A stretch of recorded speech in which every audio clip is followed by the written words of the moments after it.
Oke, mana dia?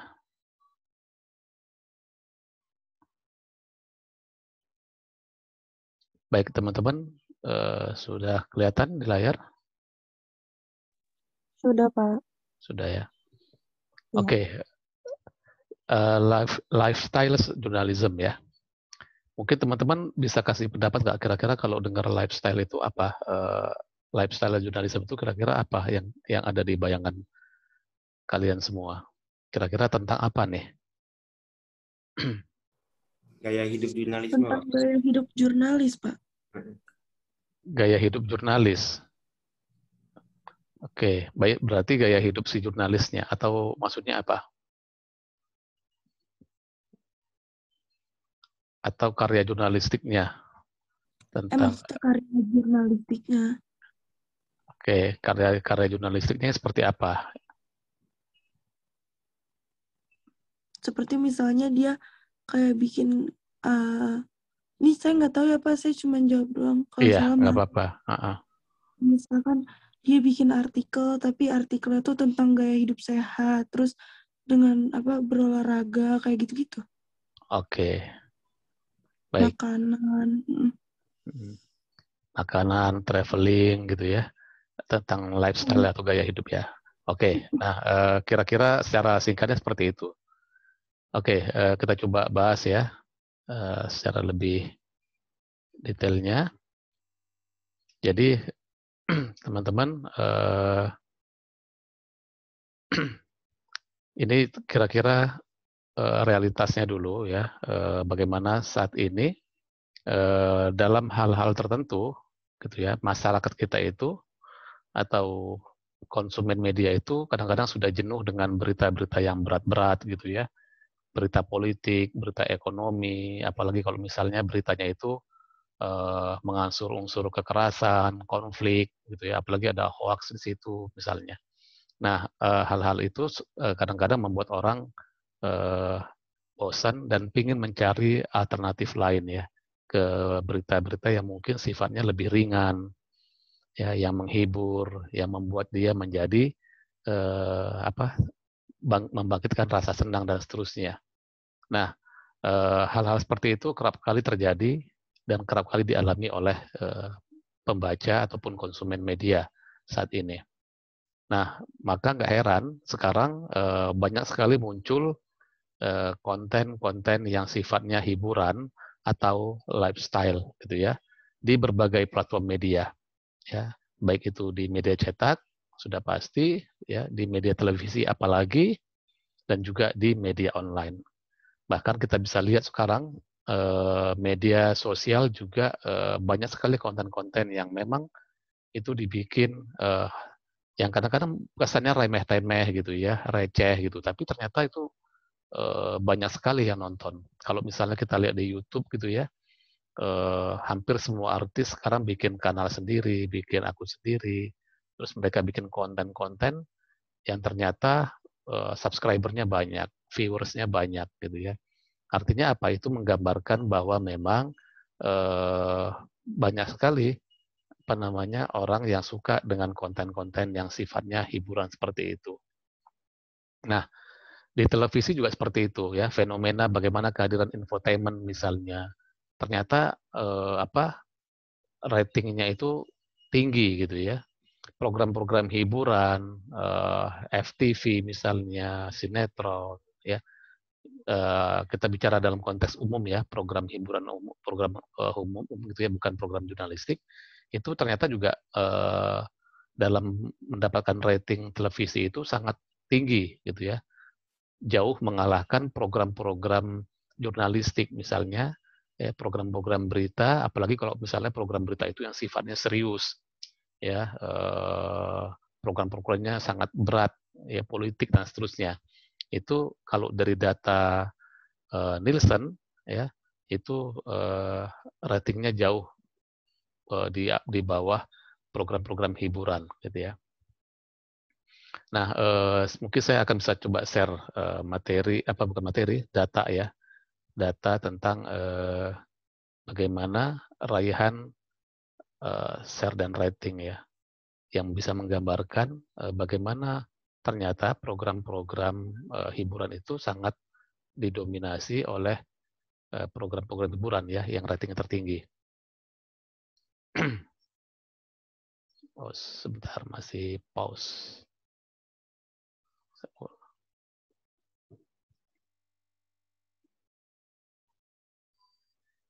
Oke, saya coba tunjukkan datanya ke teman-teman. Oh, kenapa ada pause ya?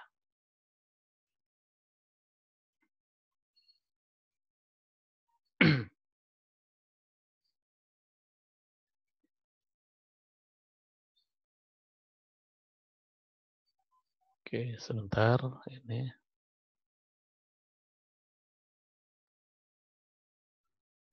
Oke, muncul ya datanya ya di layar, teman-teman. Muncul, Pak. Ini oke, ini contoh aja. Ini data beberapa minggu yang lalu, saya lupa minggu berapa ya. Tentang 100 program televisi yang mendapatkan rating tertinggi ya di semua TV, di semua stasiun. Nah, kalau teman-teman lihat itu datanya ya, 100 tinggi atau top 100 itu masih didominasi oleh program-program hiburan. Misalnya ini nomor 1 itu diraih oleh sinetron Ikatan Cinta ya. Sinetron ya masalah ini bener ya. RCTI ya, drama. Ratingnya 10,3%, share-nya bisa 39,9%. Gitu ya. Ini data dari Nielsen ya. Seperti yang teman-teman tahu, kalau televisi itu kan data rating atau jumlah penonton itu kan diperoleh dari sebuah lembaga survei yang namanya Nielsen ya, lembaga risetnya. Nah, mereka setiap hari mengeluarkan data tentang berapa penonton di setiap program TV. Nah, ini kelihatan. Nomor 1 Ikatan Cinta, nomor 2 waktu itu ada program Lazada, ya Shopee, kemudian nomor 4 MasterChef, gitu ya. Amanah Wali 4 masih RCTI ya kebanyakan ya, 6 besarnya RCTI. Putri untuk Pangeran itu drama atau sinetron. Kemudian Shopee DSCTV, kemudian Idol RCTI lagi, Mega Konser Roma Irama ini ya kelihatan ya. Kemudian drama di Indosiar, Aku Disakiti di Saat Senang. Mungkin teman-teman ada yang pernah nonton atau mungkin atau ya mungkin sebagian ada yang nonton. Anak Band ya, CTV. Kemudian ini juga sinetron atau drama ya, saya kurang tahu juga. Baginya ini Kawin Kontrak, Lazada dan seterusnya. Nah, kalau kita lihat sampai ke bawah itu program-program yang di dalamnya adalah karya jurnalistik atau berita misalnya, itu belum nemu nih sampai berapa dia baru ini.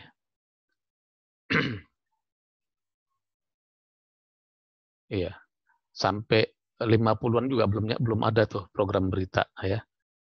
Rata-rata memang didominasi oleh drama, ya, infotainment, musik, gitu kan, reality show atau variety show, ya.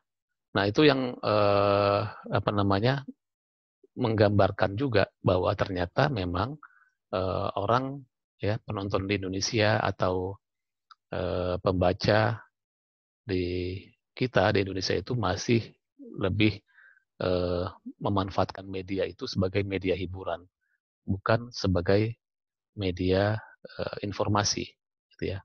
Oke, balik lagi ke tadi. Nah, itu yang menggambarkan sekali lagi bahwa data-data tadi itu menggambarkan ya infotainment, sinetron, program komedi itu tadi kalau dilihat 100 program itu masih dikuasai oleh program-program apa namanya hiburan. Sementara program berita kayak misalnya Liputan 6, Seputar Indonesia, Mata Najwa misalnya, apalagi yang program-program yang teman-teman mungkin pernah tonton, program-program berita talk show gitu ya, itu rata-rata ya masuk di level mungkin menengah lah ya penontonnya gitu. Bahkan ada yang program-program yang ratingnya sangat rendah. Nah, Itulah kenapa jurnalisme gaya hidup itu mendapat tempat, ya. Akhir-akhir ini banyak sekali media-media yang semakin banyak fokus kepada menyajikan informasi-informasi yang sifatnya gaya hidup itu atau lifestyle itu, ya. Karena bagaimanapun itu yang disukai oleh penonton, itu yang disukai oleh pembaca.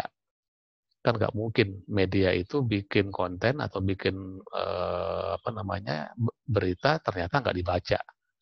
Tentu itu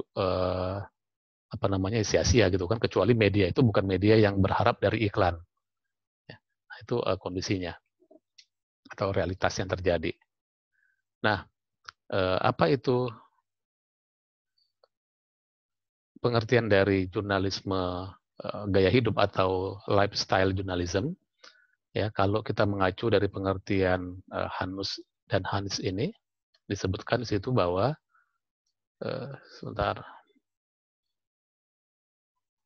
jurnalisme gaya hidup dapat didefinisikan sebagai liputan jurnalistik dari nilai-nilai dan praktek ekspresif yang membantu menciptakan dan menandai identitas tertentu dalam ranah konsumsi dan kehidupan sehari-hari. Jadi itu ya. Nah, apa saja yang termasuk dalam genre jurnalisme gaya hidup atau lifestyle journalism itu? Di sini disebut adalah sebuah liputan atau karya jurnalistik yang bentuknya perjalanan atau traveling gitu ya, mode, kecantikan, ya, kesehatan, kebugaran, makanan gitu ya, kuliner itu bagian dari lifestyle journalism. Masakan juga ya, terus rumah, desain rumah, entah itu arsitektur rumah, terus berkebun, ya, parenting ya, bagaimana mendidik anak atau rumah tangga, keluarga, kemudian selebriti, ya, kehidupan artis itu seringkali juga sangat laku gitu kan, dan teknologi pribadi. Jadi ini yang termasuk ke dalam subgenre dari lifestyle journalism itu. Nah, kemudian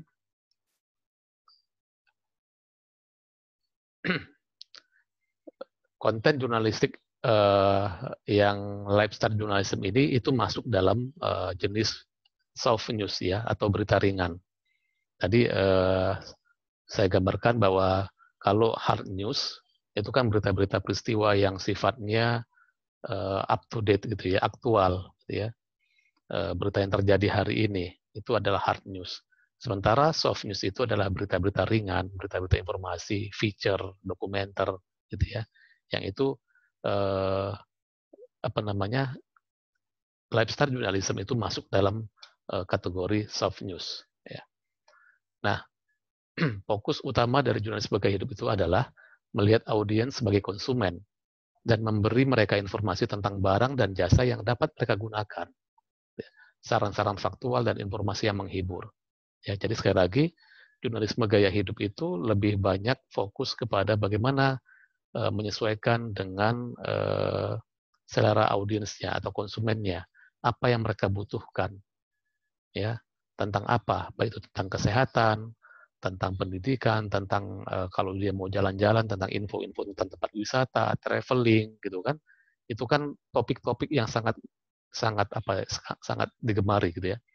Makanya kalau teman-teman punya niat untuk bikin blog misalnya gitu ya, atau bikin website sendiri ya, topik kesehatan, topik traveling, dan topik tentang makanan itu adalah 3 topik yang menurut saya itu sangat laku gitu ya.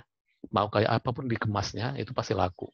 Apalagi kalau teman-teman bisa mengemasnya dengan memberi konten-konten yang nggak cuma teks aja, tapi juga dilengkapi dengan foto-foto. Itu tentu akan lebih menarik. Nah, topik-topik seperti itu masuk dalam genre lifestyle journalism.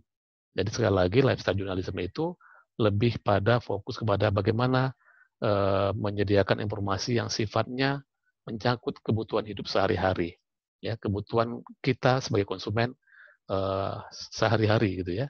Baik itu tadi yang tentang traveling, kesehatan, kecantikan, makanan, dan seterusnya. Itu semua masuk dalam lifestyle journalism. Nah, gaya hidup perlu dipahami terutama dalam kaitannya dengan konsumsi yang berkonotasi individualitas, ekspresi diri, dan kesadaran diri tentang gaya hidup. Itu kenapa munculnya lifestyle journalism. Nah, kalau kita balik tentang bagaimana sejarahnya muncul lifestyle journalism ini, sebenarnya ketika media itu menyajikan informasi-informasi yang ringan. Ya. Kalau kita lihat di sejarah di Amerika Serikat, pada tahun 1830 itu, mereka sudah mulai sadar bahwa nggak bisa nih kalau misalnya pembaca hanya disajikan oleh berita-berita yang sangat keras gitu ya, yang berat gitu ya. Nah, di situ mereka sudah mulai mengawali menyajikan informasi-informasi tentang gaya hidup, tentang keseharian gitu ya, tentang fashion juga, itu juga bagian dari lifestyle gitu ya. Nah, itu yang terjadi. Dan terutama juga semakin berkembang ketika bagaimana media sadar bahwa konsumen wanita itu menjadi sebuah konsumen yang sangat potensial. Ya. Kaum wanita itu sangat suka dengan informasi-informasi yang sifatnya menyangkut bagaimana kebutuhan mereka, tentang kecantikan, tentang apapun yang menyangkut tentang fashion, ya tren-tren yang sedang terjadi. Nah, ketika itu sudah mulai berkembang, gitu ya, akhirnya banyak sekali media-media yang akhirnya semakin berkembang tuh lifestyle journalism-nya. Ya. Media-media cetak terutama pada awal-awal sekali, ya, sudah fokus kepada segmennya adalah segmen wanita. Ya. Di Indonesia juga kita bisa lihat ya, ketika belum ada internet gitu ya, pada masa itu banyak sekali media cetak yang segmen pembacanya itu menyasar kaum wanita. Dan itu terjadi juga di hal yang sama di Amerika. Nah, kemudian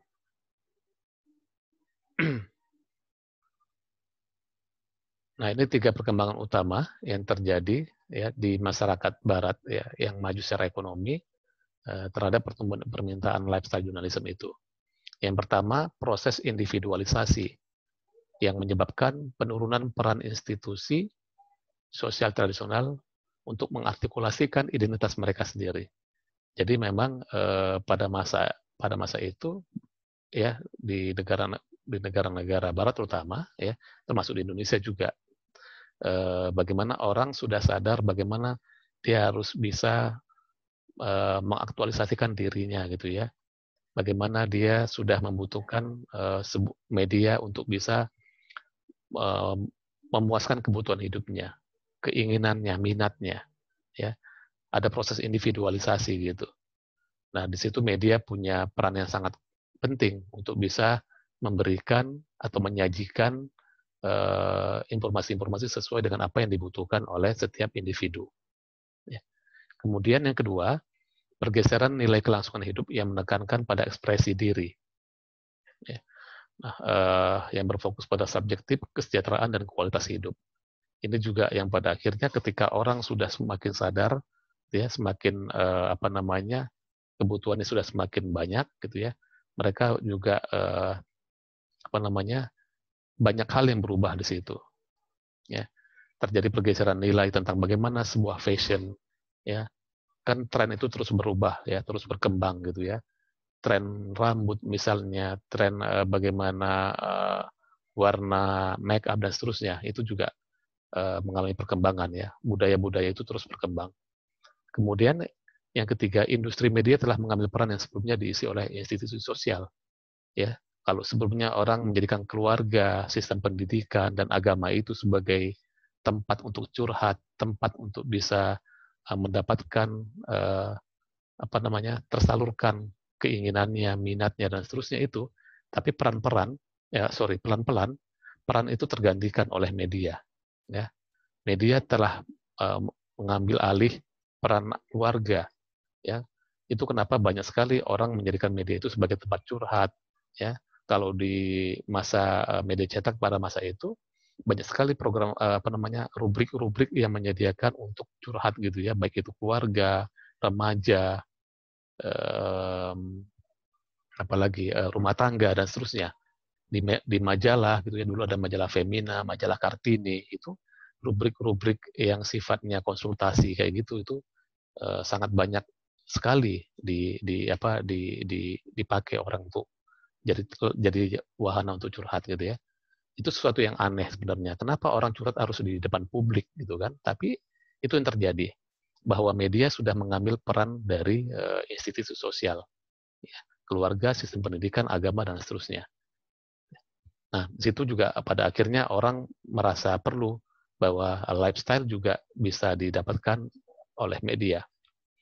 Nah, ini 7 peran tipikal ideal dalam lifestyle journalism.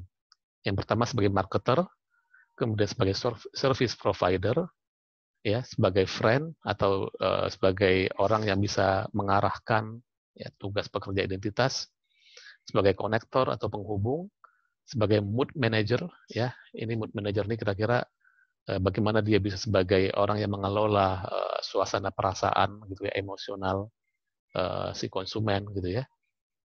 Kemudian inspirator, bisa memberikan inspirasi baik itu dalam hal produk maupun gaya hidup gitu ya. Dan terakhir sebagai guidance atau sebagai guide ya, sebagai petunjuk ya, memberikan arahan ya dalam kehidupan sehari-hari. Jadi itu apa namanya, lifestyle journalism itu akan memberikan 7 peran ini gitu ya, sebagai marketer ya, mempromosikan gaya hidup, service provider, menawarkan informasi-informasi yang ada tentang tips yang terkait dengan kehidupan sehari-hari, bagaimana tips misalnya memasak, tips untuk bisa hidup sehat dan seterusnya. Itu semua dilakukan dalam lifestyle journalism. Itu kenapa lifestyle journalism itu sangat sekali lagi sangat semakin berkembang dan digemari oleh banyak orang. Nah, kemudian kita masuk ke dalam bagaimana tahapan lifestyle journalism.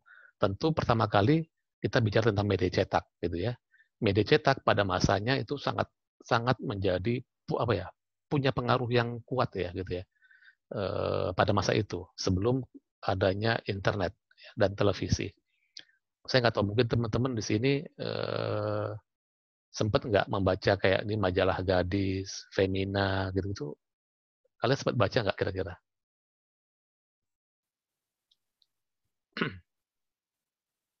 Atau sudah nggak sama sekali ya? Pernah, Pak.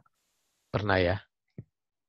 Oke, nah ini yang tadi saya bilang, ketika lifestyle itu semakin banyak disukain, akhirnya banyak kan media-media yang memang spesifik, dia menyajikan informasi atau berita-berita yang sifatnya lifestyle gitu ya, baik itu untuk yang segmennya remaja, dewasa, ya, rumah tangga, ibu rumah tangga, laki-laki juga, pria juga gitu ya.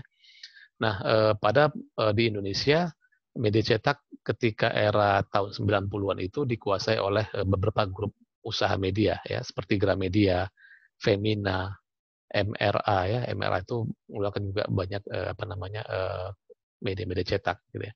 Femina pada saat itu menguasai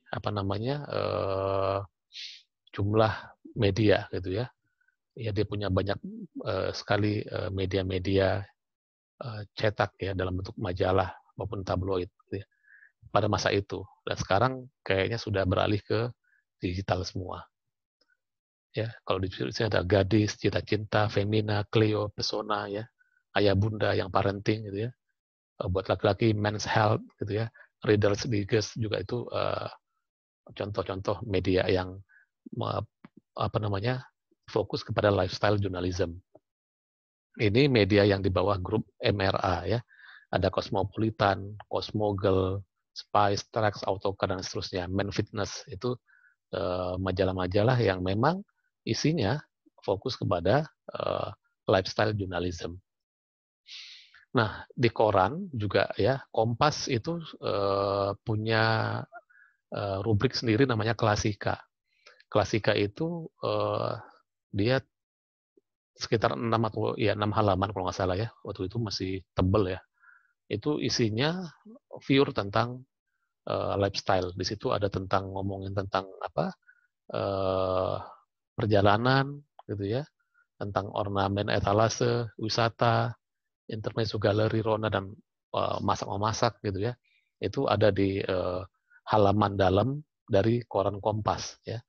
Mungkin teman-teman masih sempat juga ketika yang masih pernah baca Kompas, nah Klasika itu menjadi bagian dari koran Kompas. di dalamnya menyajikan berbagai informasi tentang lifestyle journalism. Dan juga selain itu dia juga menyajikan informasi-informasi yang sifatnya iklan, ya. Kebutuhan pembaca itu di situ langsung diberikan di situ. Iklan-iklan kecil gitu ya, misalnya tentang tempat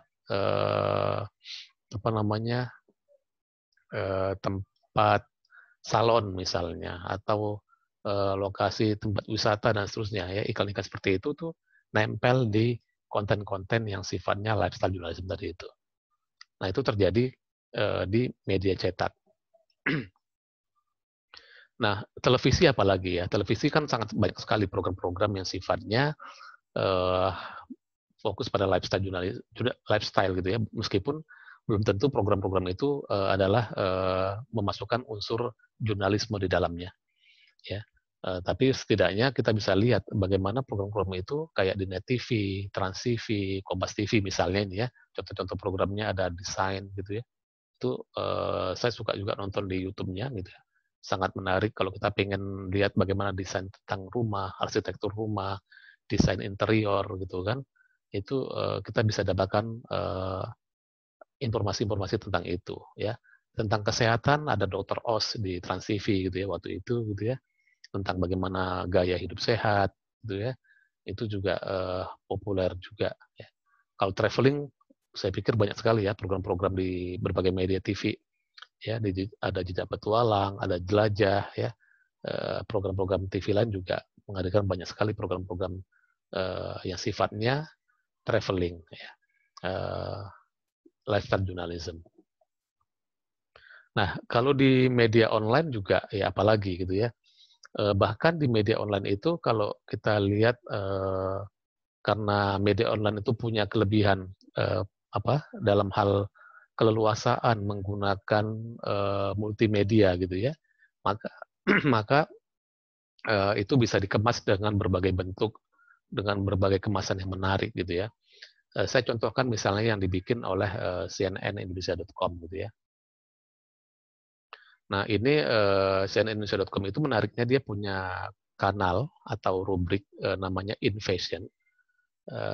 Itu dia membuatnya dalam bentuk multimedia storytelling. Apa itu multimedia storytelling? Ya, multimedia storytelling itu adalah menyajikan sebuah konten dengan cara bercerita, kemudian dilengkapi oleh berbagai bentuk format. Ya, jadi nggak cuma dalam format teks, tapi juga dilengkapi oleh format foto.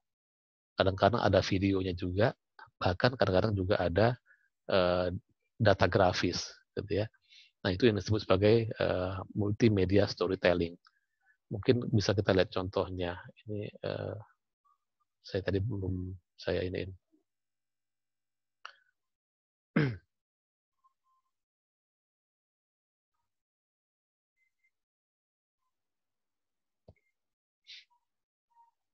Oke, sebentar.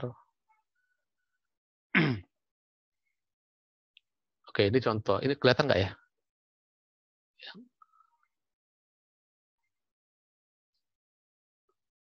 Kelihatan nggak di layar teman-teman? Enggak, Pak. Nggak kelihatan. Oh, enggak ya. Ada gambarnya, Pak. Nggak ada gambarnya, Pak. Oh, oke, sebentar. Saya coba keluar lagi.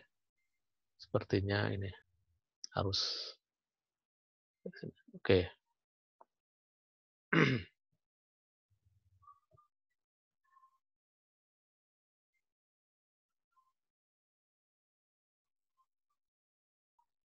Kalau sekarang?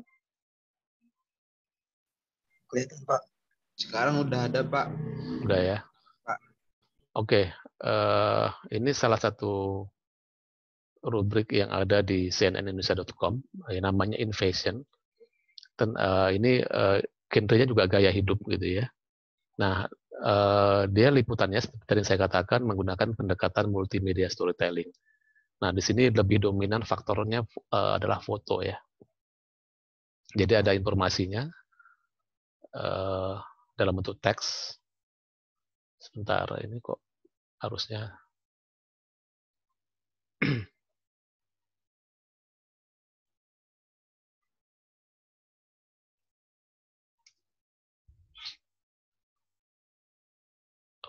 Bisa ya.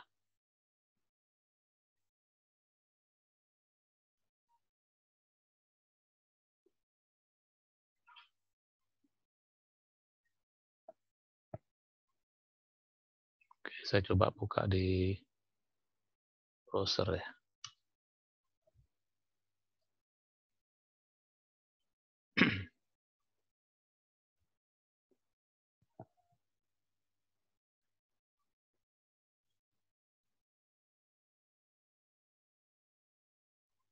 Sama aja. Oke, oke, ini cuma muncul foto-fotonya aja ya. Tapi sorry. Ya, dia lebih dominan di foto-foto, tapi harusnya muncul teks juga di sini. Jadi ada foto, ada teks, jadi saling melengkapi ya. Kemudian dalam beberapa topik juga ada unsur videonya. Nah, kelebihan dari media cyber atau media online itu adalah dia bisa lebih leluasa kan untuk bisa menampilkan dalam berbagai bentuk format. Ya, itu salah satu kelebihan dari media cyber ya atau media online. Dan di sini tentu mereka bisa mengemasnya dalam berbagai bentuk. Kalau kita lihat misalnya media-media di luar bahkan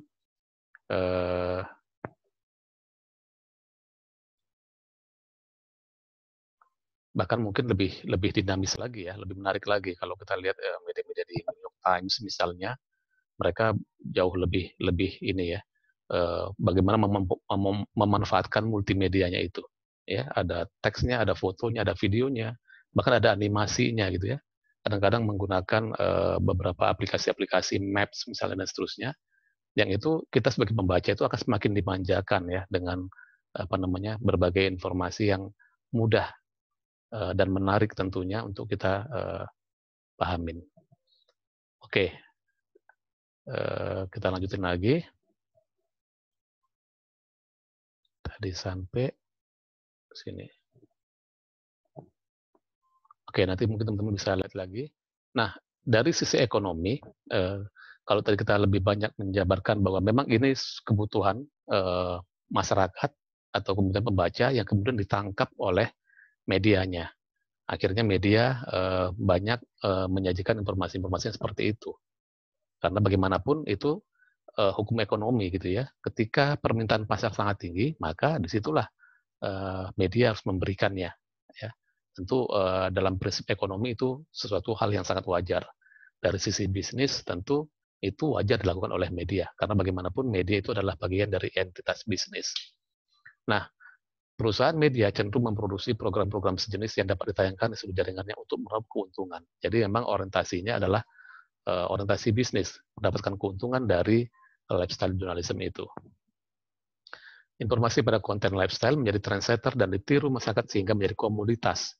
Akhirnya apa? Akhirnya konten media, ya baik itu media TV dalam bentuk program TV ataupun konten di media online misalnya itu adalah komoditas. Komoditas itu adalah sesuatu yang memang dijual, ya. Dijual kepada siapa? Kepada pembaca, kepada penonton. Dan ketika itu dibeli oleh penonton atau ditonton oleh penonton, maka disitulah sebuah institusi media itu mampu menjalankan sisi bisnisnya dengan baik. Ya. Jadi orientasinya adalah menjadikan penonton atau pembaca itu sebagai konsumen. Ya. Itu yang terjadi. Nah, konsumen, ya, kita menonton atau melihat produk-produk yang disajikan oleh media itu. Nah, pemberitaan media tentang gaya menggeser nilai yang berlaku di masyarakat dan menciptakan budaya baru. Saya jadi ingat sekarang itu baru tadi pagi itu nonton bagaimana konten-konten Korea gitu ya, K-pop itu kan ternyata sangat banyak sekali disukain. Di tempat saya misalnya ada program TV, program namanya CNN Connected. Ya. Di CNN Connected itu setahu saya ada segmen tertentu yang itu mengupas tentang pop culture ya. Dalam hal ini adalah budaya Korea, K-pop gitu ya. Kenapa sih banyak orang Indonesia yang suka nonton drama Korea? Kenapa orang Indonesia banyak sekali yang meniru gaya kecantikan orang-orang Korea misalnya. Kenapa orang Indonesia sekarang sudah banyak yang pengen belajar bahasa Korea, sehingga kursus-kursus bahasa Korea itu semakin banyak gitu ya, dan disukain. Ya ternyata itu adalah pengaruh dari media. Ya, media ketika memberitakan itu menyajikan konten-konten yang sifatnya memunculkan budaya Korea dan ternyata kemudian disukain, maka pada saat itulah budaya baru akan muncul gitu ya. Budaya baru yang menggeser nilai-nilai yang lama. Dan sekarang kita bisa lihat kan bagaimana orang-orang juga Korea itu sangat sangat banyak sekali disukai oleh bukan hanya orang-orang biasa tapi juga artis ya, bahkan orang-orang yang punya nama ya, orang-orang yang populer itu juga suka dengan drama Korea itu. Nah, itu yang terjadi. Nah, kemudian dampak media sosial ya. Media sosial tentu hubungannya dengan media umum atau media mainstream itu saling simbiosis mutualisme, saling menguntungkan. Di mana media sosial itu punya keunggulan pada kecepatan gitu ya. Kemudian punya keunggulan pada semua orang bisa mengakses, semua orang bisa memproduksi konten, semua orang bisa menjadi konsumen dan menjadi produsen. Dan itu memanfaatkan media sosial. Sehingga banyak sekali informasi, apalagi sudah viral di media sosial, kemudian itu menjadi opini publik di masyarakat, ya, menjadi pembicaraan di tengah-tengah masyarakat, dan kemudian isu-isu itulah yang ditangkap oleh media mainstream atau media umum, ya. Jadi pada awalnya memang justru media sosial lah yang mengambil informasi dari media umum, tapi sekarang kebalikan. Sekarang kebanyakan media umum yang justru mengambil info-info yang ada di media sosial. Bahkan sekarang apa yang trending di media sosial, apa yang menjadi isu yang paling banyak dibicarakan di media sosial, itu biasanya menjadi rujukan, ya, menjadi referensi oleh media umum ketika dia akan menyajikan berita-berita atau konten-konten. Karena bagaimanapun dia harus tahu nih, sekarang orang lagi suka apa, sekarang penonton lagi suka apa. Nah, dari mana taunya? Dari media sosial. Lihat aja apa yang lagi trending topik hari itu, apa yang sedang menjadi viral saat itu. Itu yang akhirnya banyak sekali konten-konten yang dari media sosial dipakai oleh media mainstream. Nah, ini yang terjadi. Perubahan karakter juga, persaingan bisnis media mengatakan jurnalisme online pada dilema dan impitan antara mengedepankan berita berdasarkan minat pasar atau market interest atau minat publik. Ya, ini juga suatu yang kayak isu klasik ya. Bagaimana kita mau mengutamakan selera pembaca atau kita mau membuat konten-konten yang kita nggak peduli dengan selera pembaca, tapi kita ingin menyajikan informasi yang berguna, bermanfaat buat masyarakat atau publik. Karena kadang-kala banyak sekali pasar, ya, kalau kita mengikuti selera pasar atau kalau kita mengikuti selera konsumen, itu ternyata banyak sekali yang tidak konten yang tidak berkualitas. Ya, kenapa misalnya konten tentang Atta Halilintar nikah dengan itu banyak disukai oleh pasar, gitu kan? Banyak disukai oleh orang, ya. Nah, ketika itu disukai oleh banyak orang, apakah media juga ikut-ikutan menyajikan informasi seperti itu? Padahal kalau kita lihat dari public interest-nya, sama sekali nggak ada di situ public interest-nya. Itu contoh. Jadi selalu ada pertentangan antara market interest dengan public interest. Ya, dan itu yang dihadapi oleh media. Nah, seringkali memang pada akhirnya media lebih condong atau lebih mengarah kepada market interest. Kenapa? Karena itulah selera pasar. Meskipun seleranya sangat rendahan, sangat receh, tapi mau nggak mau karena itu selera pasar. Kalau kita mau bikin konten yang sesuai dengan public interest, ternyata nggak dimakan oleh pasar. Yang dampaknya apa? Nggak dibaca, misalnya. Nah, itu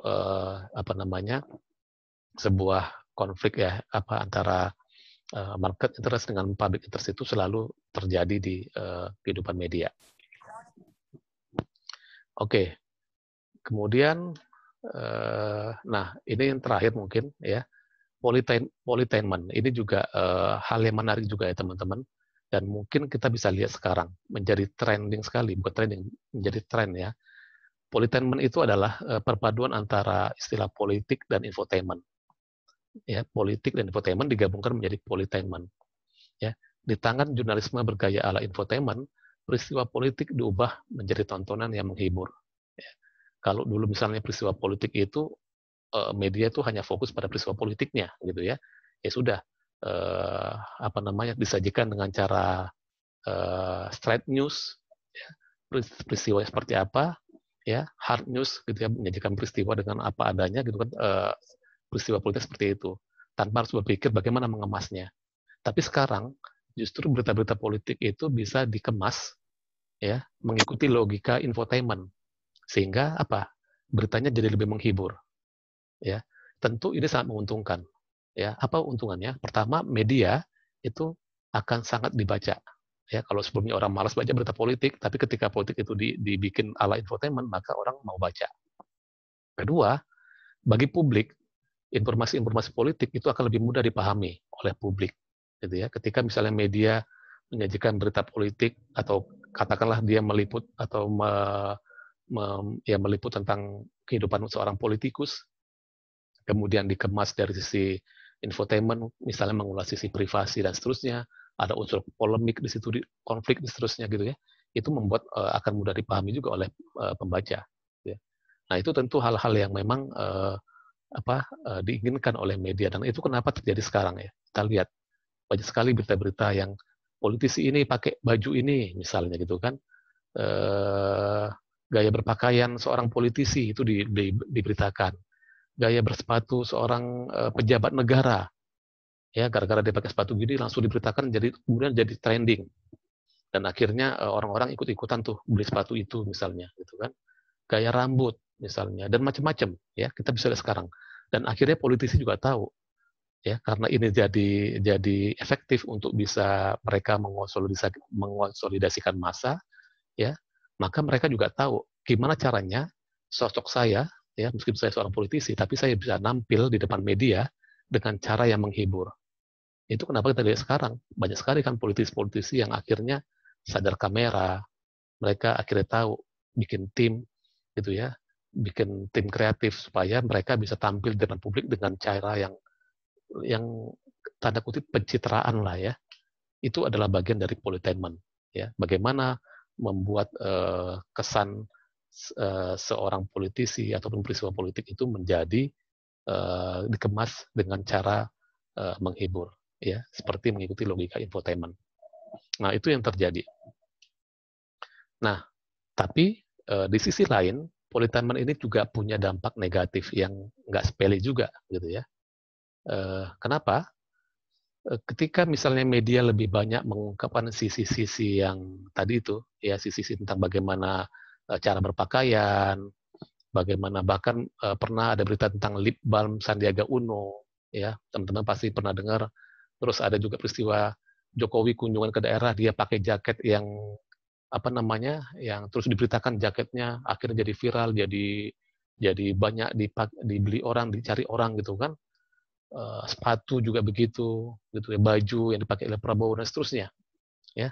Sekarang berita-berita seperti itu kan banyak sekali dikemas oleh berbagai media, baik itu media televisi maupun juga media online. Nah, efeknya apa? Efeknya adalah, ya, berita-berita seperti itu tuh seringkali mereduksi, ya, mengurangi segala hal yang penting dalam politik. Akhirnya politik itu jadi tontonan aja, jadi hiburan. Akhirnya orang lupa dengan persoalan yang lebih penting, gitu ya. Orang lebih ngelihat tentang sosok figur orang, tapi orang nggak tahu apakah orang itu punya kontribusi nggak buat masyarakat, apakah orang itu berkualitas nggak. Ini terjadi dalam kontestasi politik misalnya. Orang seringkali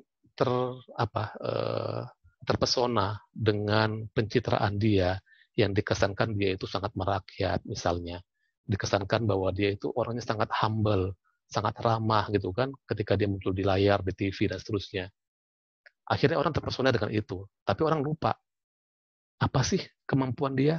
Apa sih program-program politik dia? Apa sih kemampuan dia untuk bisa memberikan kebaikan buat masyarakat dan seterusnya. Orang lupa dengan itu. Orang terpesona dengan yang tadi itu, yang politisi pencitraan tadi itu.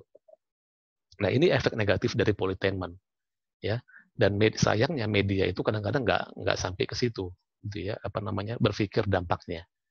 Dan mungkin teman-teman bisa lihat kan, sekarang 5 tahun belakangan atau 10 tahun belakangan ini, kita lebih banyak, ya, banyak sekali media-media yang lebih fokus ke persoalan yang remeh-temeh seperti itu, ya, yang sifatnya hanya mengungkap tadi itu gaya hidupnya, bagaimana keseharian dia, diliputlah sehari ke rumah gitu kan, dia ngapain aja misalnya politisi itu, kemudian di rumahnya ada koleksi apa gitu kan, hal-hal seperti itu yang biasanya dilakukan pada artis itu juga dilakukan oleh politikus. Tujuannya apa? Tujuannya adalah untuk membuat citra dia lebih baik, positif, sehingga pada akhirnya dia berharap dia bisa terpilih misalnya, atau sebuah institusi atau sebuah partai itu bisa dianggap positif, sehingga nanti ketika pemilu misalnya akan dicoblos oleh pemilih dan seterusnya. Itu efek negatif dari politainment. Gitu ya. Nah, ini ragam program politainment di televisi. Ya. Televisi itu juga sangat karena dia audiovisual ya. Teman-teman tentu ingat bagaimana banyak politisi yang muncul mendadak gitu, mendadak populer, mendadak jadi media darling gitu kan, karena kepintaran dia memanfaatkan media TV, dia nampil dan disitulah muncul sosok dia sehingga publik mencitrakan dia seperti apa yang muncul di media TV itu. Padahal sekali lagi ketika dia muncul di media belum tentu itu gaya aslinya ya. Kalau teman-teman pernah dengar teori atau konsep tentang apa istilahnya saya lupa bahwa panggung depan dengan panggung belakang itu berbeda ya. Seorang artis, seorang politisi itu muncul di media itu adalah panggung depan. Tentu di panggung depan itu dia haruslah mencitrakan dirinya dengan positif. Tapi bagaimana panggung belakangnya, bagaimana kehidupan aslinya, seperti apa, itu harus diungkap. Itu yang tidak kelihatan gitu ya. Nah itu terjadi. Nah ini beberapa program politainment di televisi. Ya, bagaimana menunjukkan sisi komedi dengan mengangkat sisi politik. Kemudian program televisi dan politik yang menghadirkan tokoh politik sebagai bintang tamu atau narasumber. Ya, program politik yang mengangkat sisi kehidupan pribadi tokoh politik. Ya, program non politik yang menghadirkan tokoh politik yang tidak memiliki korelasi dengan acara itu sendiri. Ya, biasanya itu mau pemilu gitu ya, mau pilpres itu suka tuh muncul tiba-tiba dia dihadirin sebagai narasumber, padahal topiknya sama sekali nggak berkaitan. Yaitu adalah bagian dari politainment. Nah, ini yang terakhir, peluangnya lifestyle journalism tidak sekedar menyajikan konsumerisme, tapi juga harus menyajikan informasi yang berkualitas. Ini PR-nya ya, buat media. Jadi jangan cuma, jangan cuma mengandalkan popular journalism, tapi juga harus quality. Ya. Jadi lifestyle journalism itu juga bisa menyajikan berita yang secara mendalam, bahkan investigatif. Ya, itu yang harusnya bisa dilakukan oleh media. Jadi nggak cuma sekedar berita permukaan, remeh-temeh yang seperti tadi, tapi harusnya juga media bisa menyajikan informasi yang mendalam meskipun dia menghibur. Nah, disitulah PR-nya ya, pekerjaan rumah bagi banyak media, bagi banyak jurnalis untuk bisa menghadirkan informasi-informasi yang berkualitas. Oke, mungkin itu ya sebagai penjelasan materinya. Mudah-mudahan bisa ada pertanyaan dari sini dari teman-teman atau tanggapan setelah tadi mengetahui atau setidaknya paham bahwa apa sih lifestyle journalism dan apa sih politainment yang tadi kita sempat diskusikan. Oke, silakan teman-teman, barangkali ada tanggapan atau pertanyaan dari sini. Pak, saya mau nanya dong. Ya, silakan Puan. Jadi kan tadi yang di data tadi tuh yang ada drama segala macam itu, saya boleh lihat nggak, Pak? Kenapa? Mau nanya tentang itu ya? Iya, soalnya tadi kan di sebelahnya rating itu kan ada share. Nah, itu tuh itu gimana cara mengetahuinya? Oke. Share itu tuh dari mana asalnya gitu loh. Makasih, Pak. Oke, sebentar ya, saya coba ini lagi. Mana tadi? Ini ya. Ini sebenarnya data data yang memang sangat-sangat rahasia, tapi nggak apa-apa buat teman-teman ya, bisa sekedar ini aja. Nah, tadi Puan nanya tentang, ya ini kalau kita lihat di sini, nama programnya ya, kemudian ada stationnya, kelihatan di situ, terus tipe programnya. Nah, kemudian ada TVR. TVR itu adalah TV rating, ya. TV, kepanjangan TV rating, kemudian di sebelah kanannya, ujung kanan itu adalah share. Share itu adalah, nah, apa bedanya rating dari share gitu ya. Oke. Ini cukup ya, Puan ya, data ininya ya.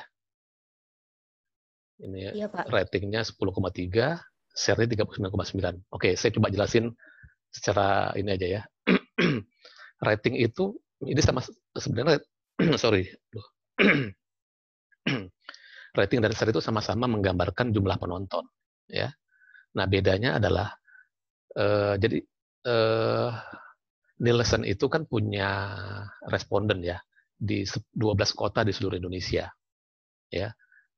Mereka lah yang disurvei ya untuk mengetahui dia nonton apa gitu kan, dari 12 kota yang ada di responden tadi ada sekitar berapa ribu, 5.000-an kalau nggak salah di 12 kota besar.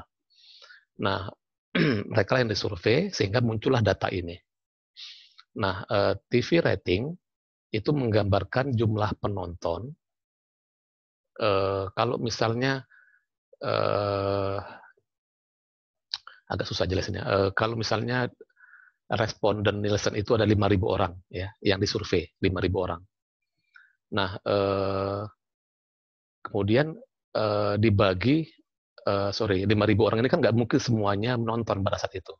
Bisa jadi ada yang TV-nya mati karena dia tidur atau dia lagi kerja dan seterusnya.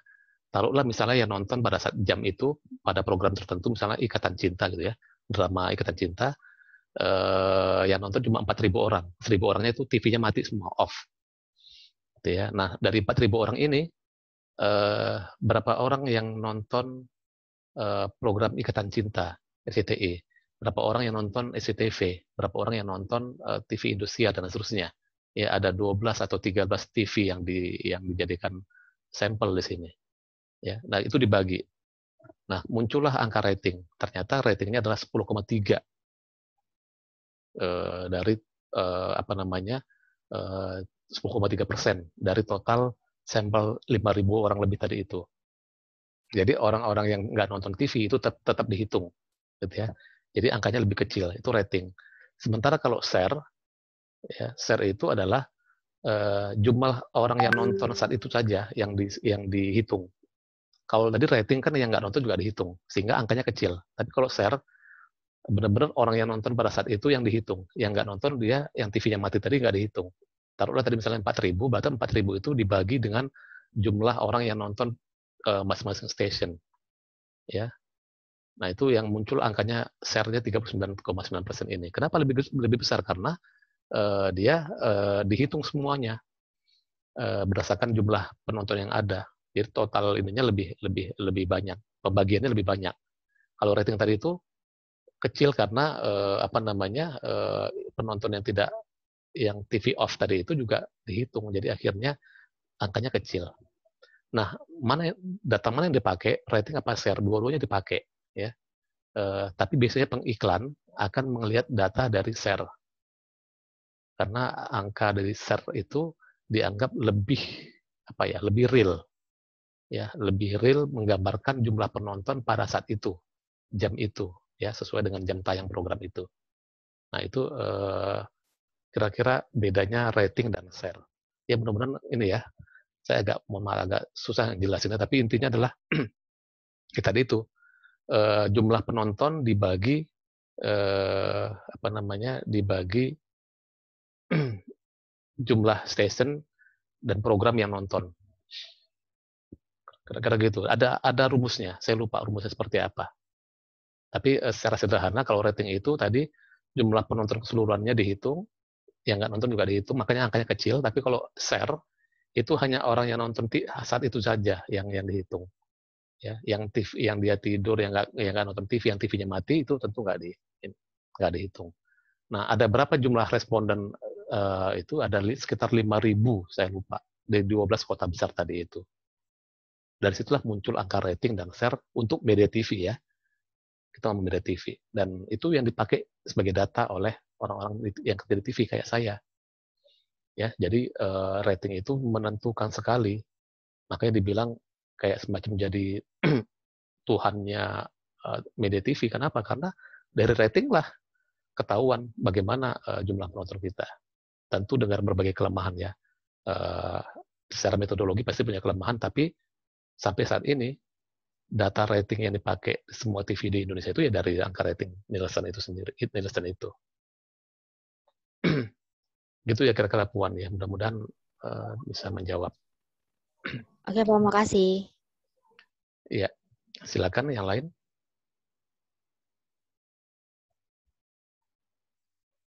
Ada pertanyaan lagi, silakan.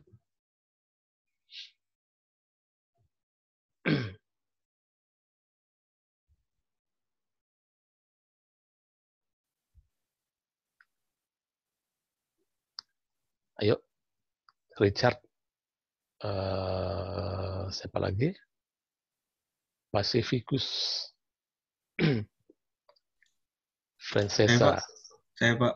Oh ya, silakan. Jadi televisi itu dapat profitnya dari mana sih, Pak? Apakah dari rating, dari share, atau dari viewers, atau gimana, Pak? Iya. Dapat untungnya dari mana? Tentu yang paling banyak sumber pendapatannya dari iklan. Ya, iklan menjadi kalau nggak salah sekitar 90% ya. Itu sumber pendapatan paling tinggi ya dari media TV dari iklan. Dan teman-teman harus tahu juga ternyata iklan itu mahal, gitu ya. Apalagi kalau misalnya iklan itu tayangnya di prime time. Prime time itu adalah jam utama di mana penontonnya sangat banyak. Misalnya kalau prime time sekarang itu adalah jam 6 sore sampai jam 9 malam. Itu penontonnya sangat banyak di situ. Itu kenapa disebut prime time. Nah, iklan-iklan yang muncul di situ tuh rate-nya, tarifnya itu bisa mahal ya. Dia kan dihitungnya per detik. Ya. Per 30 detik aja misalnya satu iklan itu muncul di commercial break gitu ya. Itu bisa ratusan juta. Ya, sekali tayang aja yang cuma 30 detik. Jadi hitungannya per 30 detik. Ya, kelipatan 30 detik baru 1 menit gitu ya. Itu ratusan juta. Bahkan kalau yang program yang ratingnya tinggi gitu kan.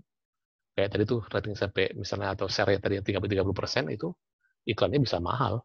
Kenapa? Karena penontonnya banyak. Karena bagaimanapun orang masang iklan, dia pengen ditonton yang oleh orang banyak kan, gitu kan. Itu akan lebih mahal lagi, gitu ya. Meskipun kadang-kadang juga realitasnya orang ketika commercial break dia switch channel gitu ya, ganti channel. Tapi tetap aja kan ada yang tersisa di situ, tetap banyak. Nah itu yang kenapa iklan di TV itu sangat mahal dan sampai sekarang iklan itu masih menjadi sumber pendapatan paling tinggi untuk media TV. Nah selain dari media iklan apalagi? Selain dari iklan, pendapatan media TV itu juga ditopang dari pendapatan offline. Misalnya dia bikin acara konser di mana gitu kan, kemudian dapat sponsor. Misalnya konser dangdut di Cianjur gitu ya, live langsung gitu kan. Itu kan juga ada dapat sponsor juga banyak dari situ. Nah itu juga biasanya event-event off air seperti itu tuh sangat banyak juga pendapatannya. Nah cuma masalahnya pendapatan yang seperti ini itu dalam 2 tahun terakhir nggak ada lagi. Kenapa nggak ada? Karena sejak pandemi kan kita nggak bisa lagi ada acara-acara di luar kan, nggak boleh ada kerumunan. Jadi praktis semua TV itu sekarang nggak dapat lagi pendapatan dari kegiatan off air seperti itu. Sebelumnya itu sangat lumayan tuh, gitu ya. Jadi semua media itu tuh ngalamin lumayan banyak pendapatannya lumayan banyak tergerus karena off air-nya nggak ada lagi. Di sisi lain pendapatan iklan juga semakin menurun. Nah ini juga teman-teman harus tahu. Media TV itu juga pendapatannya semakin turun. Seiring dengan jumlah penonton juga ya semakin lama semakin turun. Kenapa semakin turun? Karena orang sekarang sudah punya banyak alternatif media. Ya. Orang kalau mau nonton konten TV misalnya, dia nggak perlu nonton TV lagi, tapi cukup nonton di YouTube. Ya, saya yakin teman-teman kalau misalnya pengen nonton program TV yang mungkin kelewat, mungkin tinggal bisa klik di YouTube dapat gitu ya. Jadi nggak nonton TV lagi. Artinya apa? Penonton TV itu sudah semakin berkurang. beralih kepada mana? Ke media internet, ya, media sosial dan seterusnya. Nah, itu yang menyebabkan akhirnya pendapatan media TV, iklannya berkurang, penontonnya juga berkurang. Nah, itu kenapa sekarang ada kekhawatiran gitu ya, 5 tahun ke depan, mungkin 10 tahun ke depan, itu TV bakal kalah sama media YouTube. Sekarang oke lah masih nomor 1 TV. Tapi kan dibanding 5 tahun yang lalu atau 10 tahun yang lalu, itu semakin kelihatan tuh berkurangnya. Dan kelihatan dari angka rating dan share tadi itu. Gitu ya. Sekarang itu media TV itu dapat rating 2%, 3% itu udah sangat lumayan. Kalau dulu 5 tahun atau 10 tahun lalu ketika saya masih di Trans TV misalnya, angka rating itu masih gampang segitu. Kenapa? Karena penontonnya masih banyak. Sekarang enggak, penontonnya sudah semakin sedikit. Sudah beralih ke media ini semua. Paling yang nonton TV itu kan tinggal apa ya, kalangan menengah ke bawah, menengah. Kalau kalian saya yakin mungkin sudah lebih banyak mengkonsumsi gadget kan, YouTube ketimbang nonton TV. Gitu ya, siapa tadi ya? Pacificus ya. Betul, makasih. Ya, silakan ada yang lain? Pak, saya ingin bertanya, Pak. Ya, silakan. Kan dikabarkan di Kompas TV ini kan menurut Kominfo dia memastikan bahwa kalau misalnya akan menghentikan siaran TV analog seperti itu, Pak, di tahun 2022. Nah, itu menurut Bapak dan tanggapan Bapak seperti apa? Iya. Saya nggak tahu ya, mulai tahun kapan ya, mulai switch off semua TV analog.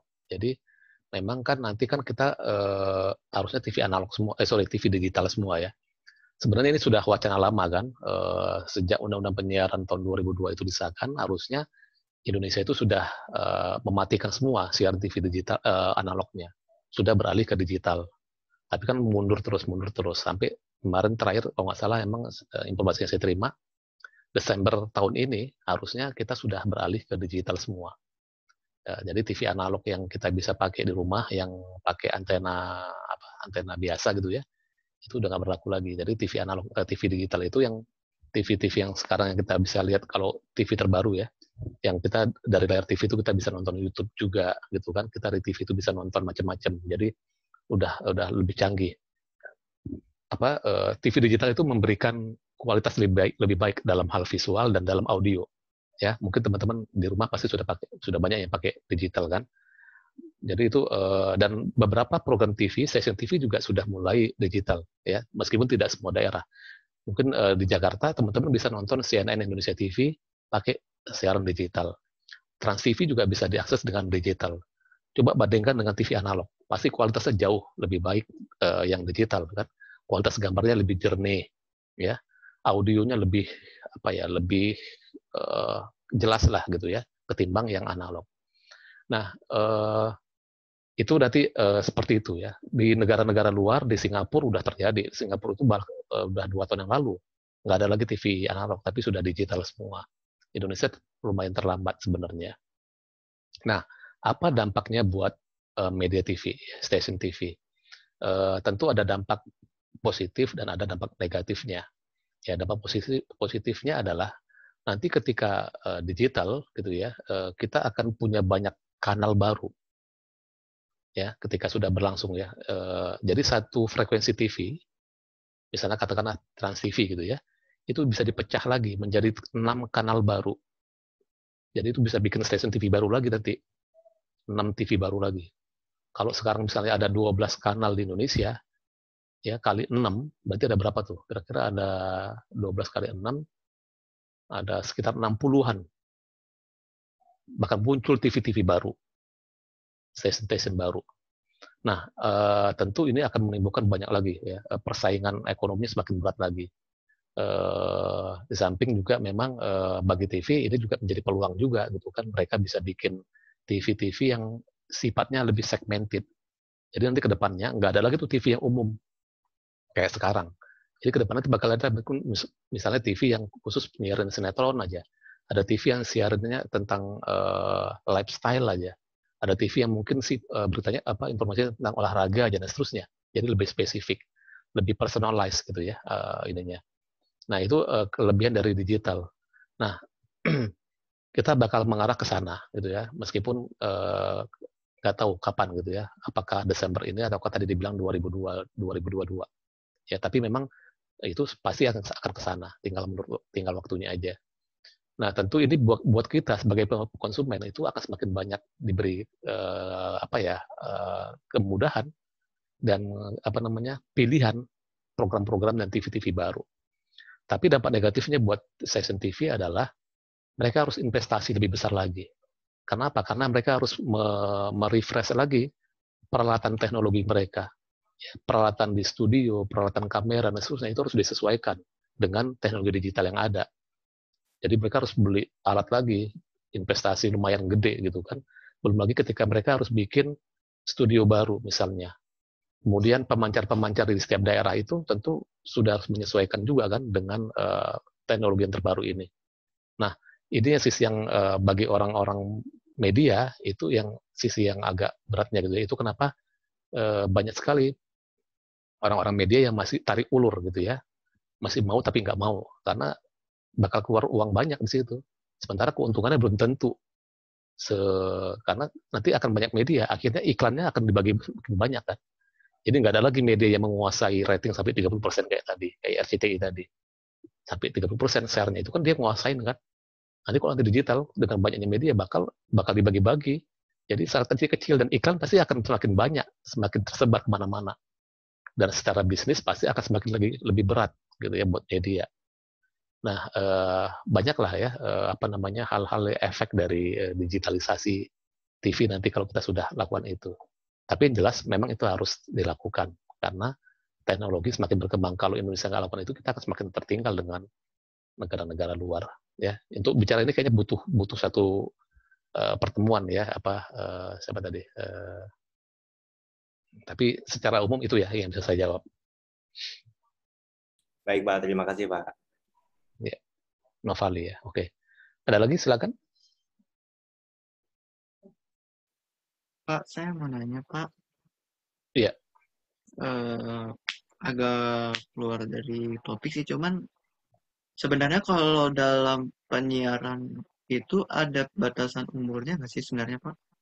Kayak batasan umur pemain gitu. Pemain apa ini maksudnya? Jadi kan saya kemarin baru baca informasi dari Instagram. Jadi ternyata dari sebuah drama di Indosiar itu ada yang pemainnya di bawah umur, masih 15 tahun, tapi konten yang dibikin dalam YouTube dan yang tayang di TV juga udah hal-hal yang udah di atas 17 plus gitu Pak. Itu sebenarnya ada ketentuannya begitu nggak sih sebenarnya Pak? Oke, saya kurang tahu ya ini ya idenya masalahnya. Tapi kalau dibilang kontennya siapa yang boleh main itu, setahu saya kalau di ini nggak ada ketentuan harus umur berapa, ya. Nah, siapa ya kan makanya muncul kan ada anak kecil bisa muncul di TV, itu kan nggak ada ketentuan kan umur situ. Nah, cuma yang mungkin yang Richard tanyakan ini konteksnya adalah mungkin ini eksploitasi anak di bawah umur untuk kepentingan tertentu. Saya nggak tahu kasusnya seperti apa. Jadi mungkin itu ada aturan dalam Undang-Undang Perlindungan Anak namanya, gitu kan, bahwa tidak boleh mempekerjakan anak. Ya.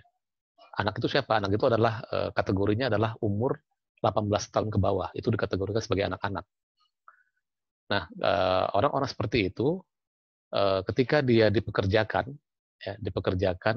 dalam tanda petik adalah dieksploitasi untuk kepentingan tertentu, maka itu itu salah, melanggar undang-undang tentang perlindungan anak tadi, bukan undang-undang penyiaran.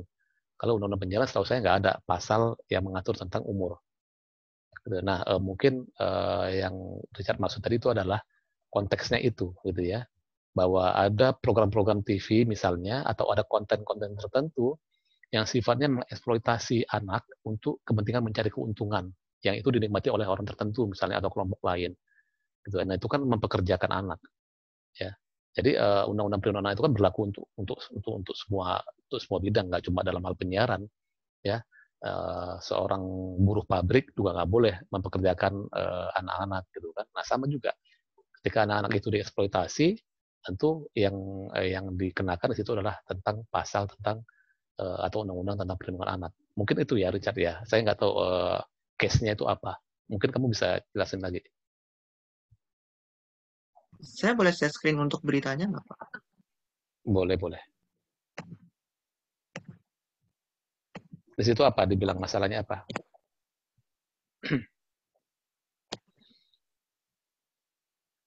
Meramaikan masalah.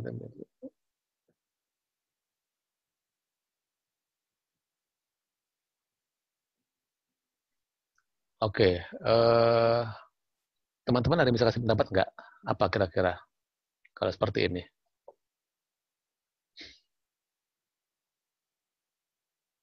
Kalau saya lihat sih ini masalah etika ya. Atau teman-teman bisa kasih ini.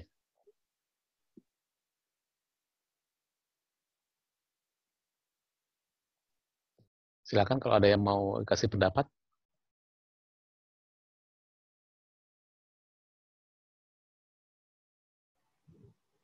Pak.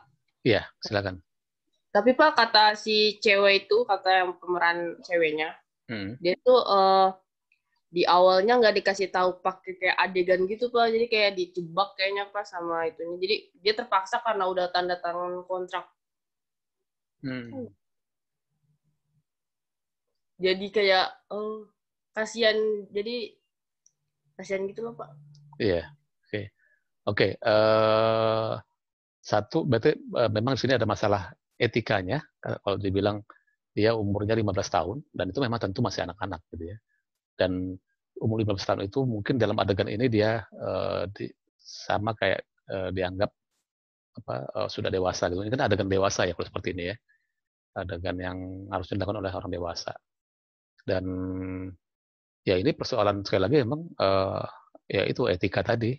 Dan ini baik lagi ke medianya memang, ke si PH-nya yang pembuat produsen kontennya ini, sinetronnya ini. Apalagi kalau misalnya tadi dibilang ada dijebak, itu tentu nggak boleh kan. Maka baik lagi bisa jadi kan tadi yang saya bilang, mempekerjakan anak tadi itu yang menyalahin kesepakatan dalam kontrak misalnya dan seterusnya. Ya itu mungkin seperti itu ya. Tapi intinya bahwa memang hal-hal yang seperti ini ya ini menarik ya, bisa terjadi di media TV dan menggambarkan bahwa banyak persoalan memang dalam mengemas sebuah konten di media itu. Ya, ini adalah persoalan mempekerjakan anak-anak yang dia tidak harusnya melakukan adegan seperti ini, ya. Dan itu tentu hal yang harusnya dijaga oleh si pembuat sinetronnya. Mungkin itu. Mungkin teman-teman ada kasih pendapat yang berbeda, silakan. Boleh balik lagi, Arianto, screen-nya.